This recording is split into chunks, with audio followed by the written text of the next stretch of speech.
This is the Church. This is Chalcedon. This is the Church after Chalcedon.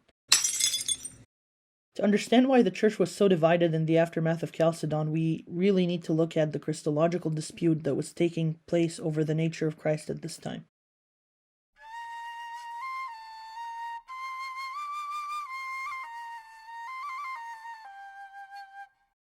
The Chalcedonian Schism was a direct result of this controversy, kind of like the last domino falling in a row. St. Cyril and the Church of Alexandria believed in a Miaphysite Christological formula. The Miaphysite Christological formula is best summarized in St. Cyril's statement, "One nature of God, the Word incarnate." This position is also called the Hypostatic Union. So, what does that position state? The first thing it states is that the incarnate nature of Christ was of or from two natures, and this makes it clear that the humanity of Christ came into being only in the union with God the Son, and that in the union Christ's humanity and divinity did not undergo any change, confusion, mixing, alteration, or reduction. The second point is that the union was hypostatic. Being hypostatic and natural emphasizes that the union was inward and real. Because that union was hypostatic and natural, Christ is understood to be one hypostasis, one person, and one incarnate nature of God the Word. Following the incarnation, Christ is at once perfect God and perfect man, and will continue to be so forever. In the wake of the Nestorian heresy, which denied the fullness of the unity of Christ, St. Cyril worked hard to reconcile the whole Church in the Orthodox faith. He did this during the Council of Ephesus in 431, and through the Formulary of Reunion in 433. Through his efforts, the whole Church accepted the doctrine of the Hypostatic Union and rejected Nestorianism. But there was still some confusion about the precise phrasing and definitions of some of the terms used in the Hypostatic Union formula. The Church in the East was divided regionally between Alexandria and Antioch on their interpretations of the Hypostatic Union. The Alexandrians taught that Christ is of two natures, and the Antiochians claimed Christ in two natures. The West did not have a stable tradition, but tended to follow the opinion of whoever was Pope of Rome at the time. The question of whether Christ was in or of two natures would be the leading cause of the Chalcedonian Schism. In 448 AD, the disagreement on the interpretation of the Hypostatic Union would become fully apparent when Bishop Eusebius of Dorylaeum brought accusations of heresy against an old monk named Eutychus, who was the archimandrite of a monastery in Constantinople. In response to these allegations, Bishop Flavian of Constantinople launched an investigation into the faith of Eutychus and held a local synod to try him.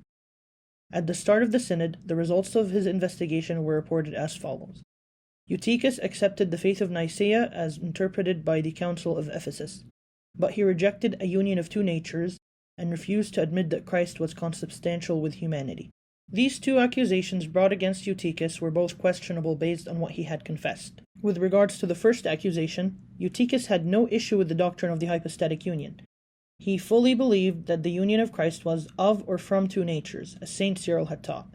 He only refused to admit that there were two natures after the Incarnation, which once again was in line with the doctrine of the Hypostatic Union, but went against Flavian and Eusebius's Antiochian interpretation of it. As to the second accusation, Eutychus did in fact hesitate regarding whether Jesus was consubstantial with us. This was not, however, a denial of Christ's perfect humanity, nor of the fullness of the Incarnation, as his accusers were claiming. Eutychus was unfamiliar with the use of the phrase consubstantial in relation to Christ's humanity.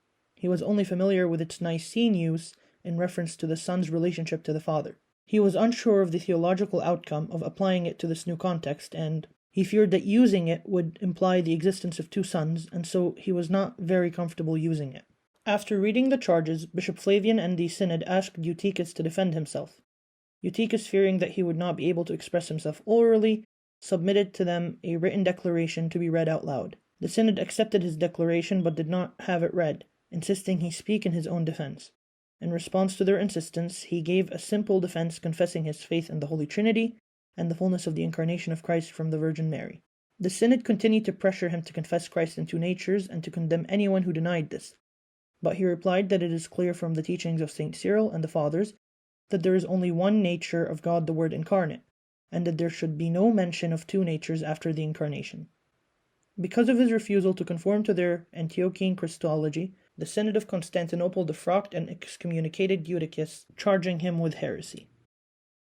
Feeling that he was falsely condemned, Eutychus appealed his case to Rome, Alexandria, Jerusalem, and Thessalonica. When Pope Leo of Rome received Eutychus's appeal and the minutes of the Synod of Constantinople, which Bishop Flavian had sent him, he decided to approach the Christological issue in an entirely unconventional way. Instead of working towards a reconciliation of the Alexandrian and Antiochian Christologies, Pope Leo decided that the Church in the East should simply follow his own Christological formula, regardless of their past traditions. He was a strong supporter of the Antiochian interpretation, and was even close friends with Theodoret of Cyrus, who was a known Nestorian. He agreed with the statements made by the Synod in the minutes, that Christ was in two natures, and saw Eutychus as an ignorant old man who denied Christ's full humanity. Pope Leo composed a tome, a fancy word for letter, expressing his Antiochian Christological views, and sent it to Bishop Flavian and many other bishops across the empire, demanding that they all agree with him. As a result of the growing scope of this controversy, Emperor Theodosius II called for an ecumenical council to be held in Ephesus to resolve the Christological issue once and for all. Pope Leo wrote to the emperor explaining that he didn't think the issue required a council, as he believed what he had done was the best course of action. However, when the emperor insisted on the council, he decided to send 3 delegates and a copy of his tome to the council. Only 2 of the 3 Roman delegates would make it to Ephesus.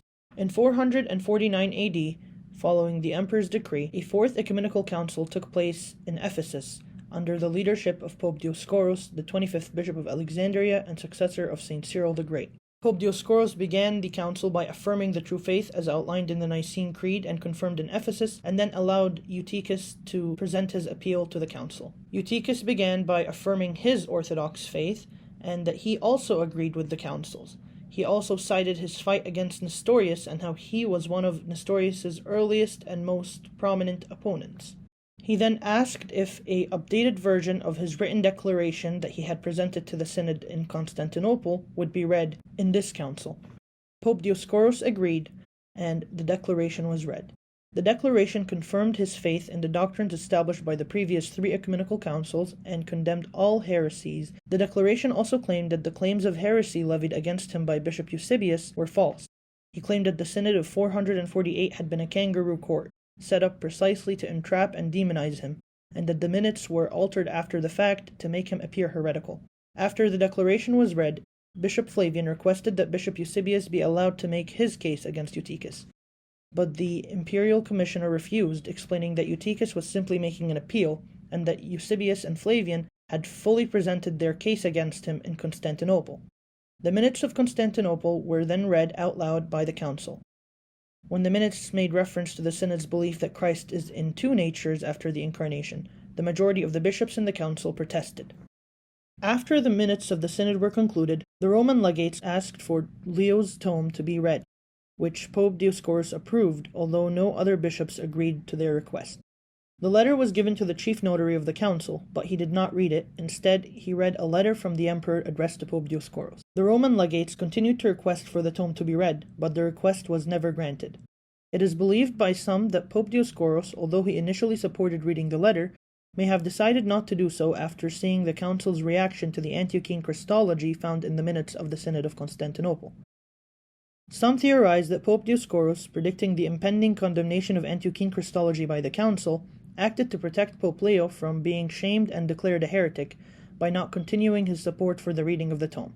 After the discussion was concluded, Pope Dioscorus asked the bishops to rule in the case of Eutychus. Based on the confession Eutychus gave at the council, 122 of the 150 attending bishops voted to acquit him. The council then affirmed the Alexandrian Christology and condemned the Antiochian interpretation of the doctrine of the Hypostatic Union. The council also excommunicated Theodoret of Cyrus, an historian who attempted to disguise his heresy under the guise of Antiochian Christology. Finally, the council condemned the actions of bishops Flavian and Eusebius at the Home Synod of Constantinople of 448. By the vote of 140 of the 150 bishops, the 2 were defrocked for causing scandal and turmoil in the Orthodox Church. When the acts of the council reached Rome, Pope Leo was extremely angered. He saw the council's refusal to read his tome as an insult, and held Pope Dioscorus personally responsible for the affront, even though Pope Dioscorus had been the only bishop at the council to support the reading of the tome. Pope Leo labeled the council a robbers' council, claiming that the Romans didn't have enough representation there. He also made many baseless claims against Pope Dioscorus, claiming that he had coerced the council into adopting the Alexandrian Christology and condemning the Antiochian interpretation of the Hypostatic Union. Pope Leo wrote a letter to Emperor Theodosius II, complaining and requesting another council to examine what had happened in Ephesus. Emperor Theodosius did not agree with Pope Leo's position, and wrote to him saying that the council was governed by the fear of God. This would not be the end of this dispute, however. These false accusations against Pope Dioscorus would be brought up again at Chalcedon.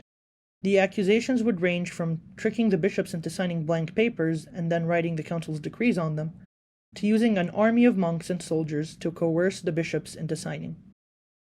None of these accusations were supported by evidence. Emperor Theodosius knew that. In fact, Leo also knew that.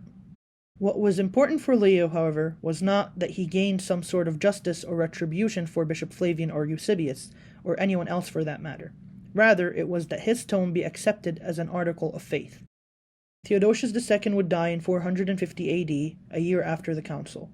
His successor Marcian would submit to Leo's wishes and call for a new ecumenical council to be held at Chalcedon. And so, the last domino falls.